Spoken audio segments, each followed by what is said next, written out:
আসসালামু আলাইকুম। আপনারা সবাই কেমন আছেন? আমি আলহামদুলিল্লাহ আপনাদের দোয়ায় অনেক ভালো আছি। তো আজকে একটু সুপার শপে আসলাম। বাসার কিছু কেনাকাটা আছে। আমি একটা বিড়াল পালি, ওর কিছু খাবার লাগবে, ওর টয়লেটের পাথর লাগবে। আর ছোট ছেলেকে স্কুল থেকে নিলাম, তার একটু ঘোরাফেরা ভালো লাগে। চিন্তা করলাম একসাথে 3টা কাজে হয়ে গেল। ঘরেরও কিছু টুকিটাকি কেনা হলো, ছোট ছেলেকেও একটু ঘোরানো হলো। আর আজকে মার্কেটে এসে দেখলাম সবজির দাম অনেক বেশি, বিশেষ করে টমেটোর দাম 3 টাকা 99 পয়সা। আমার ছোট ছেলে টমেটো অনেক পছন্দ করে।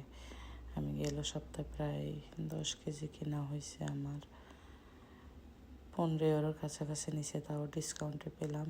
এখন শেষ হয়ে গেছে। প্রতিদিন 3-4টা টমেটো খাইতেই হবে ওকে, ওর খুব পছন্দ।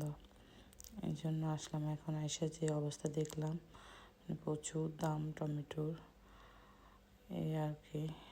আর আমার ছেলেরা ইতালিয়ান, আমাদের দেশে পাউরুটি বলে, বিভিন্ন নাম বলে, আমি জানি না কি বলে। অনেক বছর দেশের বাইরে থাকি তো বলতে পারবো না। এখানে বলে মার্মেলাতা, ব্রিয়স, অন্যান্য আরও বিভিন্ন নাম আছে। সবগুলোর নাম তো অবশ্য আমি জানি না, বলতে পারবো না বেসিক্যালি। তো ওগুলা কিনলাম। পানে কিনলাম, এগুলোর নাম হয়েছে পানে, লম্বাগুলোর নাম। তো ওগুলা কিনলাম ছেলেদের জন্য। কেনার পর এখন ছোট ছেলে আবার 2-3 মানে 2-3 জায়গা না ঘোরা ছাড়া, শহর না ঘোরা ছাড়া ও ঘরে ফিরে না। আসলে বাচ্চা মানুষ তো, ফ্ল্যাটে থাকতে থাকতে বোর হয়ে যায়।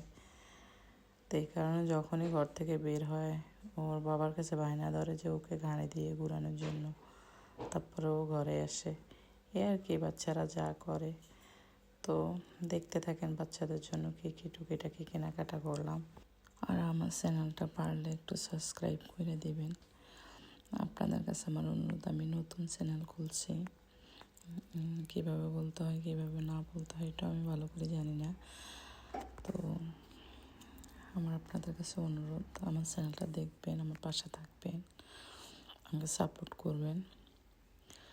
আমি প্রতিনিয়ত চেষ্টা করবো ইতালিতে আমি কোথায় কোথায় কী কী করি আপনাদের সাথে শেয়ার করার। তো আমার নতুন চ্যানেল, অনেক ভুল ত্রুটি হতে পারে, সব কিছু ক্ষমা দৃষ্টিতে দেখবেন, আমাকে হেল্প করবেন সবাই মিলে। তো আসসালামু আলাইকুম, ভালো থাকেন, আল্লাহ হাফেজ।